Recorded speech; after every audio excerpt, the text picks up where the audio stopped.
Assalamualaikum warahmatullahi wabarakatuh. Para pemirsa yang budiman, semoga berbahagia dan sehat selalu di seluruh tanah air. Alhamdulillah pada kesempatan hari ini, ya kalau di Indonesia, di Jawa Timur, di Surabaya ini tepat ya pukul berapa ini? Pukul 9 ya. Pukul 9 lewat 20 menit malam, 21.20. Ini kita untuk tema kabar dari Tanah Suci pada kesempatan ini langsung bersama dengan Bapak Agus Muhammad yang sekarang ada di Tanah Suci, posisinya sedang di Madinah. Ya, beliau ini adalah Direktur Fresnel yang memiliki KBIH Rihal ya, yang biasa mengurusi umroh dan haji. Kita sapa dulu saudara kita yang ada di Madinah. Assalamualaikum Pak Agus Muhammad.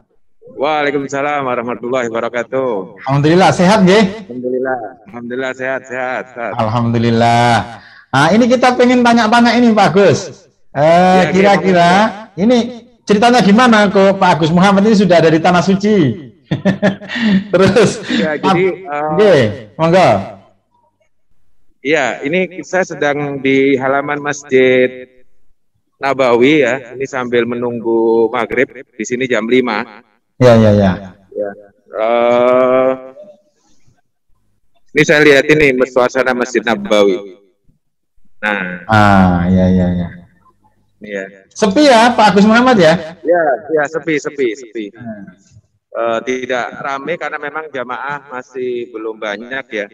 Apalagi dari negara-negara dengan jamaah besar semacam Indonesia, Mesir, Pakistan itu masih belum banyak. Terus ini Pak Agus Muhammad ini dalam rangka umroh juga ini ya ke Tanah Suci ini? Iya, jadi ini sebenarnya dalam rangka kita untuk melakukan uji coba ya sebenarnya. Bagaimana SOP yang terbaru terkait dengan pelaksanaan umroh di era pandemi ini. Gitu ya. Gitu. Nah, sebenarnya dari asosiasi Ampuri itu, saya tergabung di asosiasi Ampuri ya, jadi dari asosiasi itu mencoba gimana regulasinya ketika landing Jeddah, dan yang kedua gimana regulasinya ketika landing Madinah.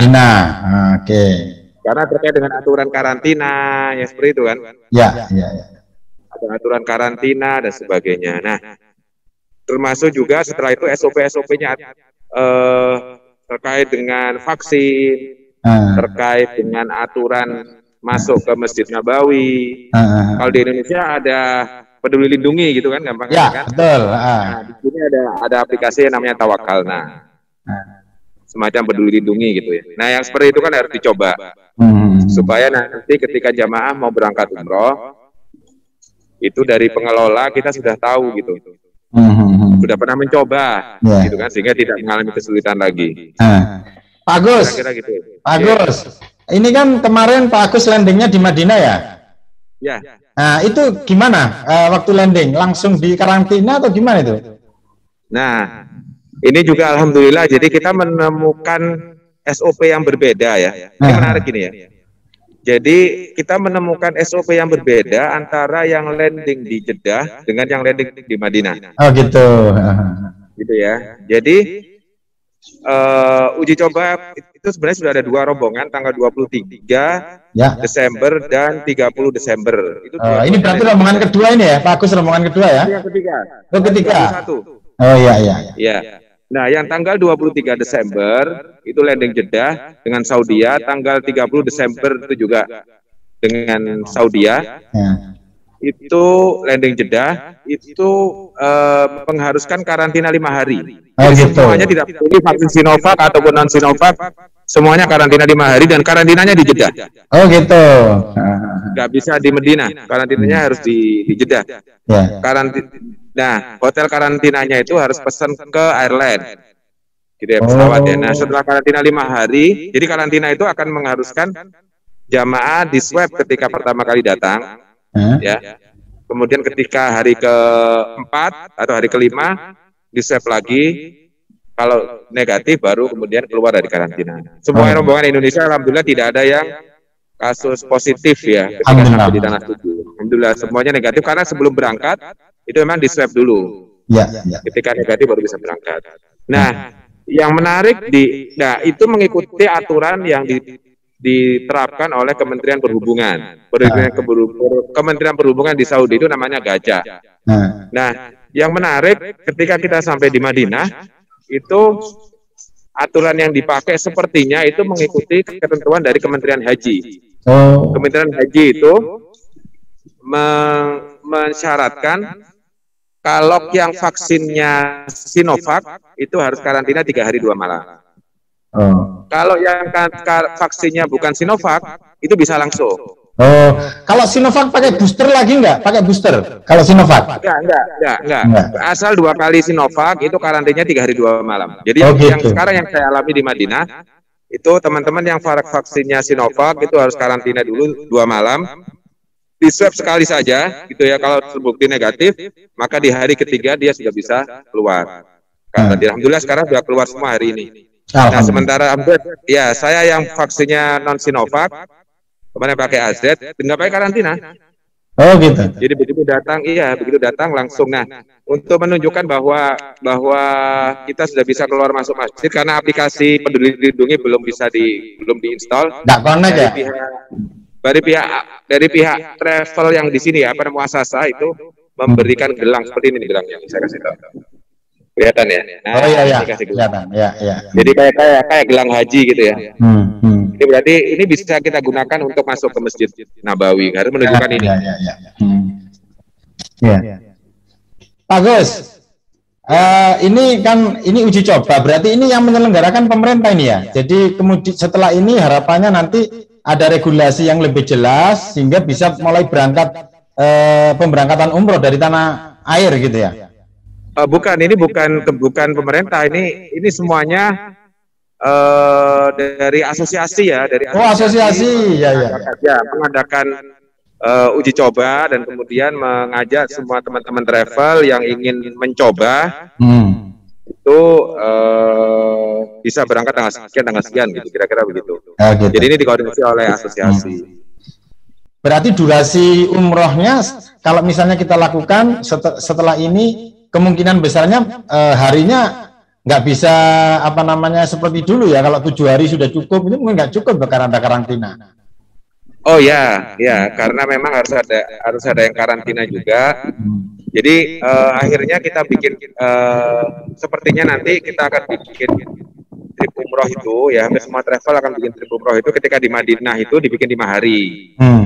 Itu kan, kira-kira begitu ya, 5 malam ya. Misalnya jadi yang karantina itu berarti kan sudah menghabiskan 2 malam karantina sehingga 3 malam terakhir tidak karantina. Sementara yang tidak karantina, yang non Sinovac itu bisa langsung di Madinah. Jadi harinya akan ditambah.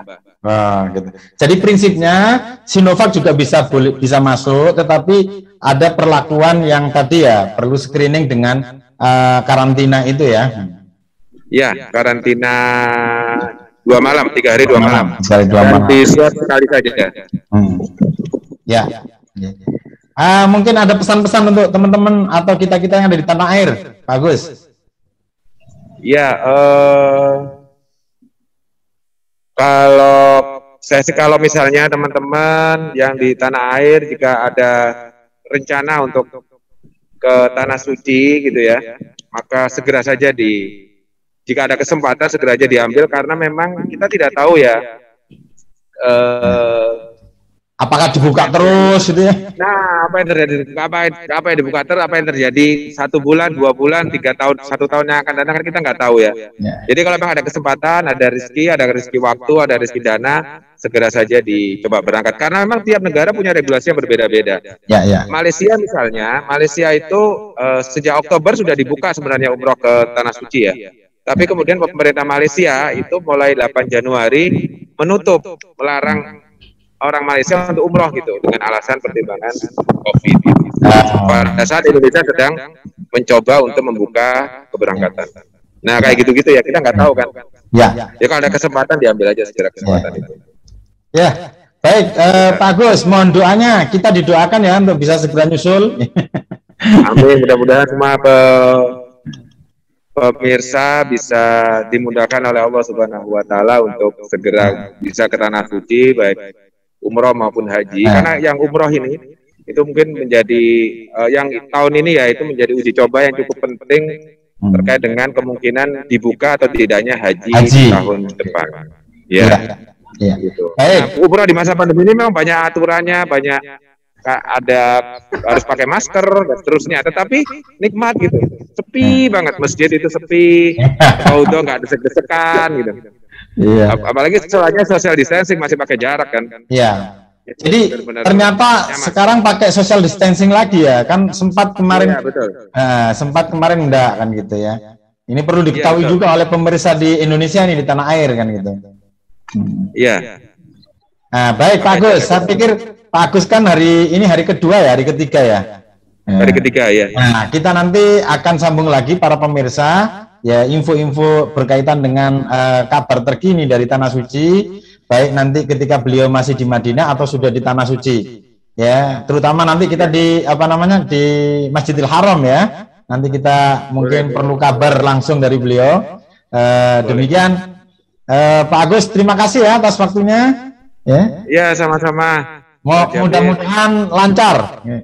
Amin. Mohon doanya semoga dimudahkan sampai kembali ke tanah air. Amin, amin, amin. Baik, terima kasih. Assalamualaikum warahmatullahi wabarakatuh. Waalaikumsalam warahmatullahi wabarakatuh. Assalamualaikum. Waalaikumsalam. Baik pemirsa, demikian tadi kita sudah berbincang langsung dari tanah suci, dari Masjid Nabawi bersama Pak Agus Muhammad. Beliau ini adalah Direktur Fresnel, PT Fresnel yang memiliki KBIH Rihal yang biasa mengurus ibadah haji dan umroh. Ya. Dan mudah-mudahan para pemirsa diberi kesempatan oleh Allah baik secara fisik, ya, secara kesehatan, baik kesehatan fisik maupun finansial untuk bisa segera ke Tanah Suci.